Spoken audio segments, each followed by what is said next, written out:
میں تو اکثر کہتا ہوں کہ اللہ یقین اور آزمائش کے لیے نہ بس اپنے خاص بندوں کو چنتا ہے، اور جنہیں چن لیتا ہے وہ اللہ کے انتخاب پہ راضی ہو جاتے ہیں۔ پھر ہم ہر اس سانس پر یقین رکھتے ہیں جو اللہ نے ہمیں خود تک لے جانے کے لیے دی ہے۔ پھر ہم خود کو معاف کرنا سیکھ جاتے ہیں۔ پھر ہم اللہ کے فیصلوں میں اپنا سکون تلاش کر لیتے ہیں۔ اللہ تک ہم اچانک ہی نہیں پہنچ جاتے، بہت لمبا سفر طے کر کے اس تک رسائی ملتی ہے۔ جب ہمیں اڑان کا شوق ہوتا ہے تب وہ ہمیں منہ کے بل زمین پر گراتا ہے۔ پھر جب یقین کے پر زخمی ہو جاتے ہیں تو ان زخموں کو محبت کے ذریعے بھرنا سکھاتا ہے، کبھی اپنی رضا سے آزماتا ہے اور کبھی ہماری رضا عطا کر کے اپنی طرف لاتا ہے۔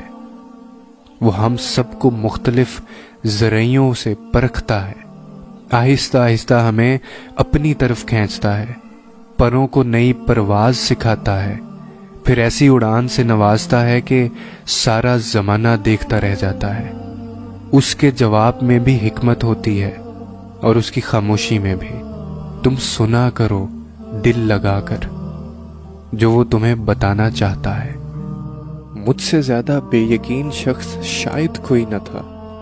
سنبھلنا میرے لیے کبھی بھی ایک رات کا قصہ نہیں تھا۔ نہ جانے کتنی دفعہ میرا یقین توڑ کر اللہ نے مجھے خود پر یقین کرنا سکھایا۔ بے شمار نیند سے خالی راتوں کے بعد پرسکون نیند میری زندگی کا حصہ بنی۔ ان ان گنت آنسوؤں کو مات دینے کے بعد میں نے مسکرانا سیکھا، اور آج میرے ارد گرد رونقیں ہیں۔ تو میں نے وہ وقت بھی دیکھا ہے جب میرے آس پاس کوئی دوست نہ تھا، کوئی ایسا شخص نہ تھا جو دو بول بول کر مجھے بہلاتا یا مجھے سنتا۔ تب بس اللہ تھا میرے پاس، اور سب نے مل کر جب مجھے گرایا تھا تب صرف ایک ہاتھ تھا جو میری جانب بڑھا تھا، اور وہ اللہ کا ہاتھ تھا۔ اللہ نے مجھے صبر کرنا سکھایا، اللہ نے مجھے محبت کرنی سکھائی، اللہ نے مجھے سجدہ کرنا سکھایا۔ میرے لیے کچھ بھی آسان نہیں تھا۔ ضبط کرنا، نہ من پسند چیز کو چھوڑنا، بہت وقت لگا تھا مجھے۔ یہاں تک کہ اس کی حکمتوں پہ آمین کہتے بھی بہت وقت لگا تھا مجھے۔